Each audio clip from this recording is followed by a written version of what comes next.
Hello and welcome to my channel. I'm Michaela Peters. Since I had this video where I talked about why I love talking to Finnish people and that one got really popular, I want to talk more about different Finnish cultural things. And I want to talk about sauna at some point, how I feel about sauna, trying to think of some other things. But today I wanted to talk about Finnish dating. And I'm going to start with no, I have never dated a Finnish person, so you may be thinking, why the heck are you making a video on this? Well, I want to talk about the things that Finnish people have told me about dating that I think is super weird. So I'm going to start with that. Okay, so one of the. Okay, I actually might find this picture and throw this in this video if I remember and if I can find the picture. But one of the things I find very weird for a country that is very into equality between genders is when you go to a student party at a university, there will often be a segregation between the Finnish men and the Finnish women. And I always joke that Finnish people move in a unit, and I'll just see 10 Finnish people walking down the street. And the more I think about it, the more I realize it's usually a group of 10 guys or a group of 10 girls. So I'm like, interesting. Why can't guys and girls be friends? Which is, the universal question. And I always say, I believe they can be. And if you think otherwise, that's your problem and not mine. But this is a confusing thing to me. And when I've asked Finnish people, why is it like this? They're like, well, if somebody walks up to somebody at a party, they're trying to initiate something. So actually, that's something. And I'm gonna also frame this with, I'm American, and Americans on average tend to be more religious and conservative than Europeans. So this is probably something that's a little bit of a culture shock. And I'm not even gonna just put this in terms of dating. But the fact that it's really okay to live with somebody who you're not married to, which to be fair is pretty common in the US, but the fact that it stays like that forever. Because I think in the US, most people who live together at some point have a game plan of getting married and getting engaged, and there's usually just a financial component that they're kind of waiting on. But in Finland, no, you could just have your entire relationship be that way. Why is this the case? This has to do with taxes, whether people realize this or not. So in Finland, you're entitled to all the same tax benefits for registering your relationship, which does not mean you're married. It just means that you live together in a relationship. Your tax benefits are going to be the same. But for Americans, living with somebody is not the same as being married to somebody from a tax perspective. So that's probably also why that discrepancy happens. Another thing is having children out of wedlock. So I think there's still this connotation in the US that that's kind of trashy or just not okay and not accepted. But in Finland, this is very common and nobody really thinks twice about it. So starting with all those things, I think this kind of view towards casual encounters with the opposite sex seems to be a lot more widespread in Finland. Not even just Finland and Europe, but I think even Finland compared to a lot of Europe. I'm not sure, other people can have opinions about that and let me know below. And, I'm sure those people exist in the US too. It's just been, my interactions with people, what I've learned. It also just seems like Finnish women are a bit more promiscuous than other countries, and the thing is there's no double standard really attached to that like there would be in other countries because of this whole equality thing. And women are very career oriented, very much so not wanting to have children as much in other cultures. It's probably why the government is trying to incentivize childbirth so heavily. Also, fun fact, in line with that, and this may or may not be interesting to people, but in the US, our healthcare, it's, people think it sucks, it's complicated, whatever word you want to use to describe it. I still can receive free birth control, but however, in Finland, that is not a thing for women over the age of 25. And why do you think that is? Probably the government is trying to incentivize people above the age of 25 to have children. So I just find that, interesting. Yeah, because obviously all these things, marriage, children, dating, kind of go together, so that's kind of why I'm getting into all of this. Okay, so yes, you're looking for some sort of encounter if you approach a member of the opposite sex at a party.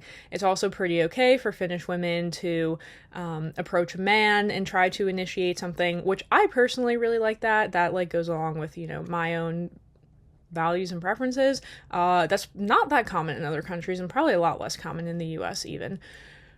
Because I have had that happen where I've tried to initiate showing interest in men and that really turns them off because it's considered too like masculine or something, which, I've gotten comments on my channel too about me being overly, a masculine, assertive, whatever. Okay. Anyway, so that's kind of different. Okay, so another thing that I found very weird is this idea of asking somebody to go for coffee is like a very big deal. In fact, that somehow is a bigger deal than inviting somebody to your house, which, sounds suspicious. And why do you think that's the case? Well, apparently it has to do with the fact that if somebody comes to your house, nobody has to know about it, but if you're out in public getting coffee, there's a chance that somebody might see you. Also, this concept of bro code that we have in the US doesn't really exist in Finland. So what is bro code? It's kind of like, if, let's say two guys were friends and then a girl dated one of the friends, the other friend would not be allowed to date the ex-girlfriend if they had broken up. So apparently that's not really a thing in Finland because the population is so limited that if you were to do that, basically nobody would have anybody left to date. I've also heard stories where it's like people just know people and as a very weird example, like two guys who I went to university, one of them knew my other Finnish friend's girlfriend because they went to school together, like grade school in another city. Yeah, so people just kind of all know each other because the population's really small. So that happens pretty often. It's not even just in certain communities, it's just that's just a thing that happens in Finland. Okay, so you don't really care about, casual encounters as much as in other cultures, and, being seen with people in public of the opposite sex for some reason is a very big deal. So I think just this idea of casual, non-committal relationship type of things in Finland seems to be a lot more widespread maybe than in other places. And Finnish people are very independent. It's a value of theirs, this whole sisu thing and toughing it out. And I think that in some ways, that's cool and respectable, but in other ways I think it's a little bit hard because it's probably part of what contributes to this whole loneliness issue. Now, it's not no Finnish people are in relationships, but it just seems like there are a lot more independent people versus maybe in the US, to me, it seems like more people are attached to some sort of family unit, whereas in Finland, the system and even the way the housing structures are, you have tons of studio apartments, people live very independently, and that's very normal. I have one Finnish friend who, she's young, she's in her early mid-20s and already has 2 kids, and I remember her explaining to me, my choice of, getting married and having kids young is, very weird because most Finnish women don't want to do this, and I was just wow, that's fascinating. And yeah, to be fair, I don't think I've seen too many very young moms in Finland. Probably I've seen more younger moms in the US, particularly in the South where things are cheaper. Yeah, and it's not really people are stressed out about money, which is the reason why people in the US are starting to have kids later and later. So I don't know.